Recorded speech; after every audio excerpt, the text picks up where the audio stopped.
You have to start chanting earlier. Huh? Who's so slow? Huh? You still walk from walking meditation? Huh? I mean, they showed you this morning, huh? Like this. Yeah? Too lazy? Huh? That's where the mind is centered. You know, when you walk like this. You walk like this, huh? Or,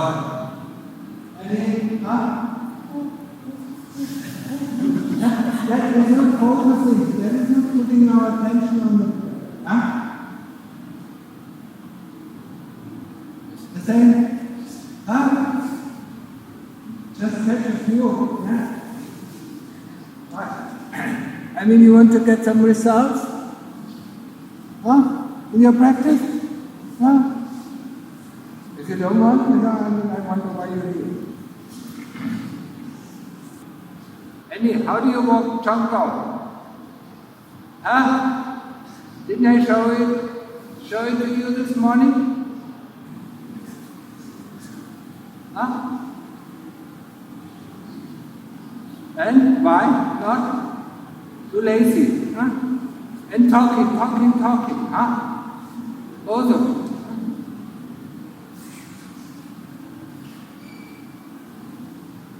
What's that? Huh?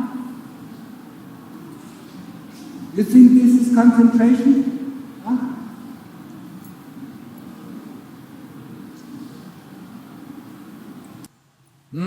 How do you think you get any results if you don't put some effort in your practice? Huh? I mean, reduce your amount of talking. Huh? So start your chanting earlier. Yeah? You don't want to let the Ajahn wait, or? Huh? Chanting like you fall asleep.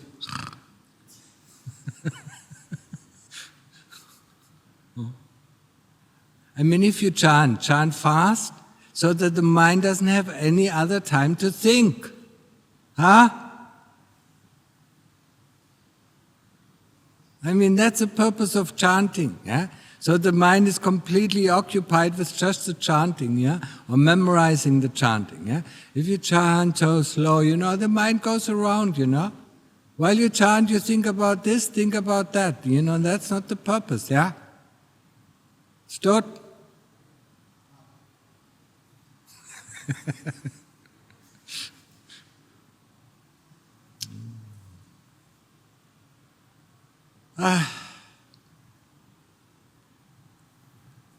So, you have any questions?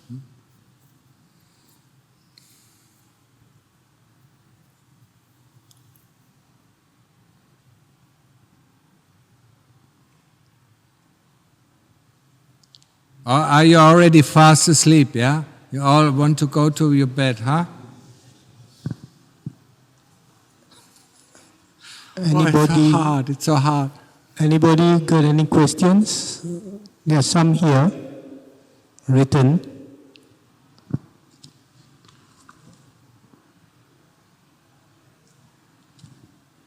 What a kind of lame group, huh? Nobody has questions, huh? Huh? Ajahn, can I read the questions? Yeah. Dear Ajahn, breathing meditation has been a practice for many years. On occasion, when mind can settle and calm down quickly, body feels very comfortable and there is very light sensation to lower part of the body below the waist. There are thinking sensations on the face with feeling of brightness and flashes of light in front of the face. So what is the question? The breath is very calm and smooth, not able to feel a contact point of nose also not able to observe it is long or short. Can Ajahn kindly explain this breathing meditation experience? Thank you. You're not interested in the breath if you don't know if the breath is short or long. You're interested in everything that is happening around. That's a problem. You're not really concentrating on the breath.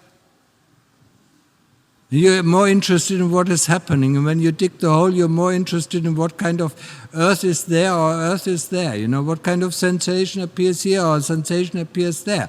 I mean, then of course you don't know if the breath is in or is out, or if it's short, if it is long. I mean, I just explained this, even today, tonight, yeah? We have to be interested in only one thing, one. And that is the breath or the Buddha, yeah? Or in the beginning, if it's too difficult, put with breathing in and do with breathing out. And everything else is of no interest at all. Understood? No interest at all. Yeah? I mean, it's just the kilesas, tingling this, bringing up that, trying to distract us. And that's where we have to put our effort, We see the distraction and go back to the breath, yeah? And then we know the breath, yeah? And in the beginning we feel the breath, yeah? And once our concentration becomes strong enough, we know the breath. And the knowing of the breath is much stronger than the feeling of the breath. How can we not know the breath, if our concentration is on the right spot? Understood? Yes. Oh. Okay, next question. Ajahn, if happiness is at the heart, is nirvana at the heart too? Of course. Where should it be? Yeah? Not the physical heart, it's a chitta. Yeah? The chitta never dies. Yeah? The chitta is occupied by this master that is called avijja, or our slave driver. Once we get rid of the slave driver, that's called nibbana. And it is at the chitta level. Yeah? Next question. Ajahn Chah taught not to do the meditation and just to let go. But last night, Ajahn asked us to put forth effort. How do we reconcile the two teachings? Thank you very much. Ajahn Chah never taught that. It's the Western disciples of Ajahn Chah who taught that because it was too difficult. It's Lumpur Sumedho who teaches this. Ajahn Chah never taught that, Ajahn Chah was very, he didn't teach let go. He might have taught, and the Western disciples misunderstood it, yeah? He might have taught to refrain from doing evil, yeah? Not letting go. The heart is the only thing, or the chitta is the only thing that can let go. But the chitta only lets go if it understands what it's doing, and that what it's doing is harmful. We can't do that. We can't tell the chitta to let go. Of course, otherwise, let go. Please let go of all these things, yeah? Just tell your heart to let go. it doesn't know it. It doesn't reach the heart. The heart, has the capability of letting go, but only the capability of letting go only arises, when the heart understands what it's doing, it's wrong. We can say a lot of things, we can say this kind of food, is unhealthy, but we still like it, yeah? And we can let go, of it, we refrain, yeah? In the sense of we refrain from eating it, but our desire is still there for this kind of food, huh? For instance, for pork, it's still there, but we refrain from eating it. That's not letting go. Once the heart lets go, even if the kilesas like it, the heart, doesn't do anything to get it. Huh? Understood? It's a misunderstanding or misinterpretation of Ajahn Chah's teaching. He cannot teach something, that is wrong. Yeah? But people might misunderstand it, just like a lot of people misunderstand my teaching, so they... Yeah? No, don't blame Ajahn Chah for that.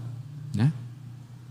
When you read most of the translations, of Ajahn Chah's teaching, he had a lot, he had a lot to say. Yeah, look at Lumpur Dan. He's a disciple of Ajahn Chah, and he tells, what Ajahn Chah was teaching, and it is very much in line, with Lungda Mahaboa's teaching. Yeah, and Lungda Mahaboa said very clearly, you can't let go, but you can go one step at a time in the right direction, and then you will reach your goal. Yeah?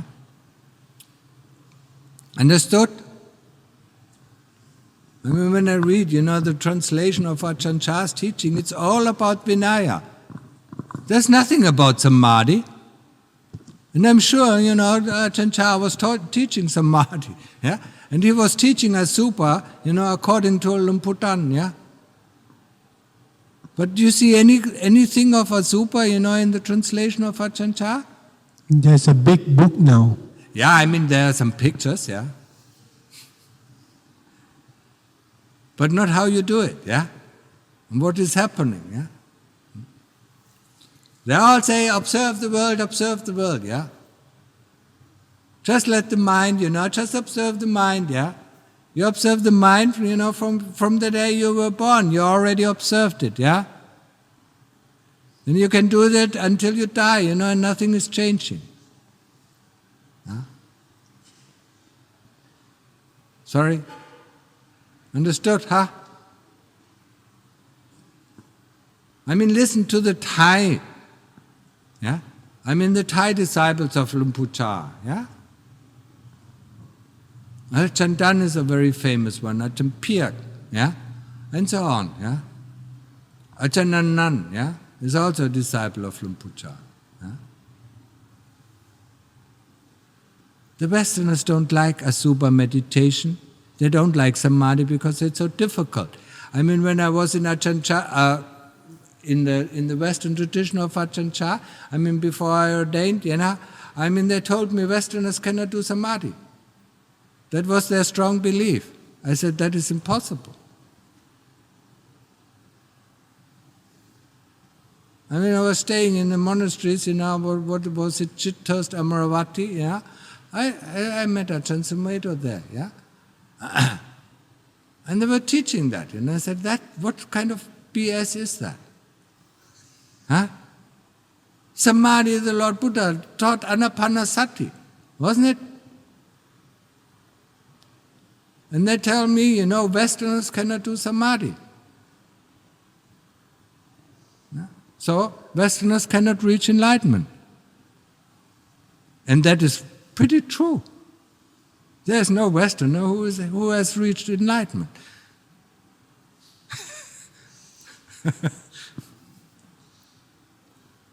Okay, understood? Next question. Dear Ajahn, could you kindly briefly talk about the 4 foundations of mindfulness? Thank you very much.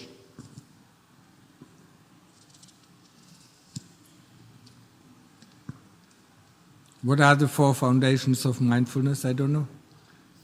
I know the foundation of mindfulness, being on the object, that you observe. But you know it, yeah? You are read very well.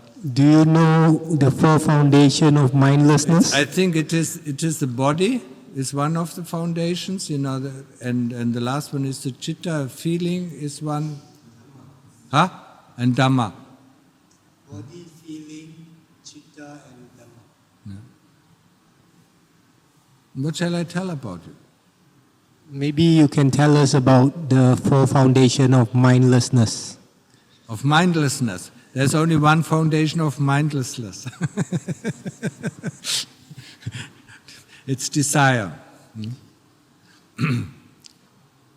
What is the purpose? Why do you want to know? Yeah? The questioner should ask, why does he want to know? The 4 foundations of mindfulness. Be aware of what is going on in your chitta, then you have all the foundations, yeah? What is going within the chitta? If you know what the chitta, is doing, you have the mindfulness when there is Dhamma coming up. You have the mindfulness, when the kilesas are coming up in the chitta. You cannot be mindful of the chitta because it's you. The chitta is your essence. How can you observe something that is your essence? Yeah? You can observe anything that is not your essence. So whatever is within the chitta, you can observe. Yeah? It's the kilesas who are in the chitta. Yeah? And you can observe the different, the different things. Yeah? The different tendencies of the kilesas, like greed, hatred, and delusion, or likes, dislikes, and confusion. And you know the body, when you're in the chitta, of course you know the body. Yeah? You actually know the body already, when you close your eyes, yeah? And when you try to concentrate, you know all parts of the body, yeah? And if you do breath meditation, the breath body will become very obvious, yeah? The most difficult thing is to understand, the Maha... what is the great Anapanasati Sutta, yeah? Understand the body within the body, yeah? The mind within the mind, yeah? The feeling within the feeling. Don't even try to figure it out. Yeah?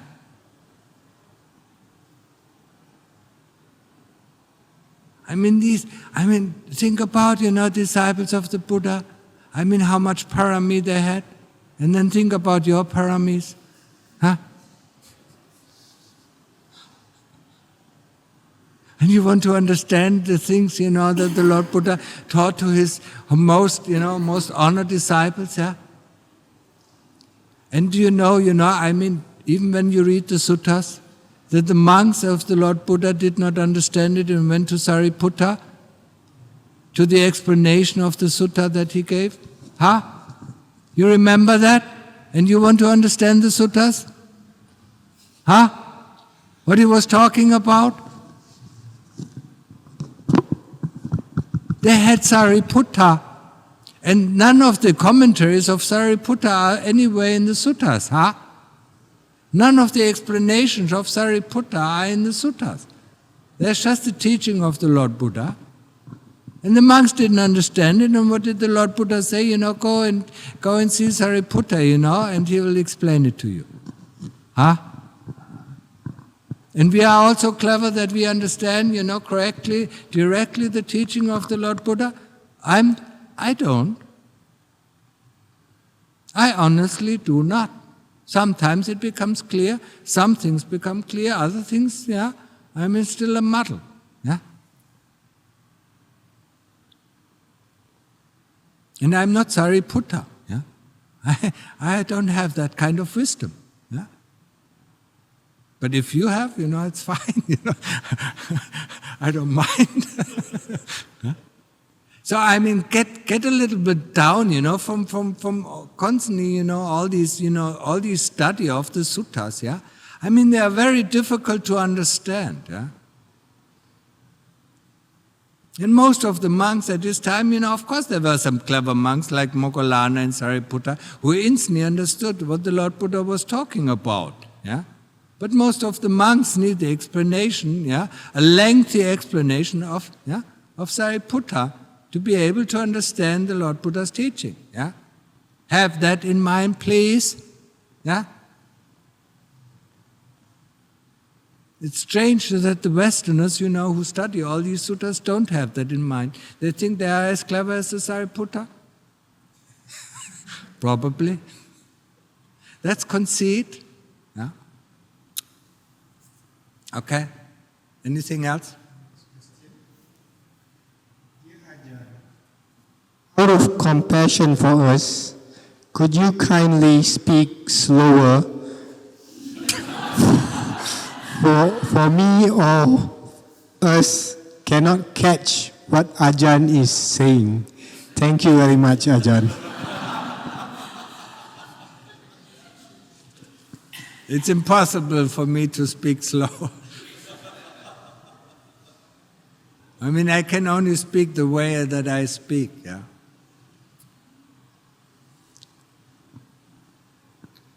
The Dhamma comes out, and forms the words, and that, I just let it go out.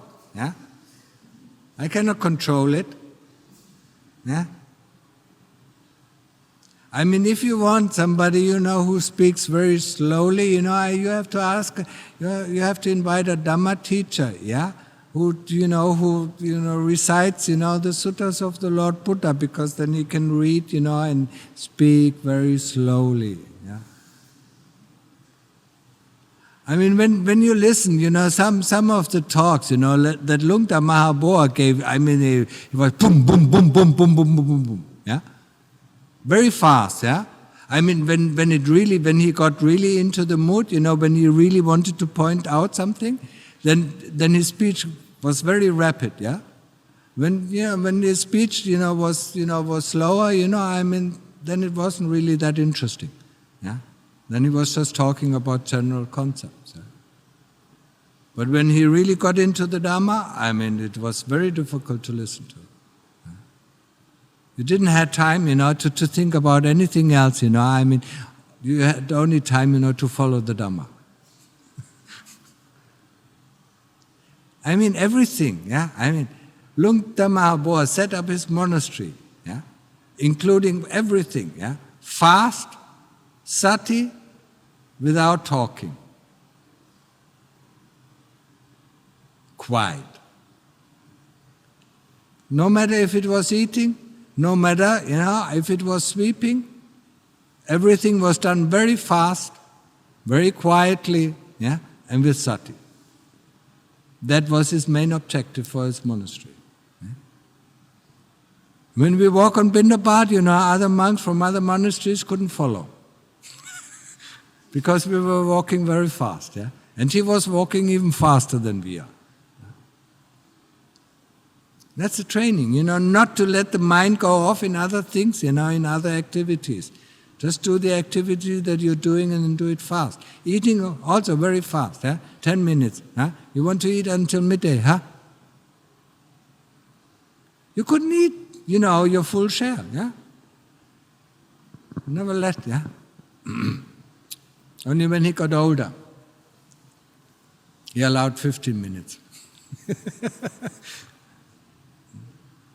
But you didn't want to, I mean, he was eating very little when he was old, yeah? And you didn't want to eat after him, when he was finished, yeah?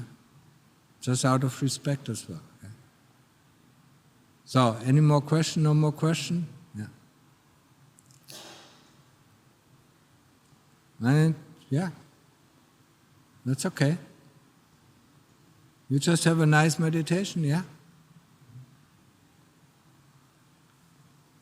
Not a sleeping meditation.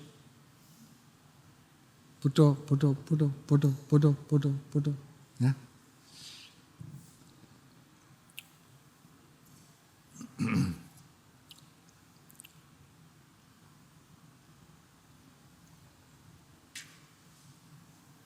Okay, then let's finish, yeah?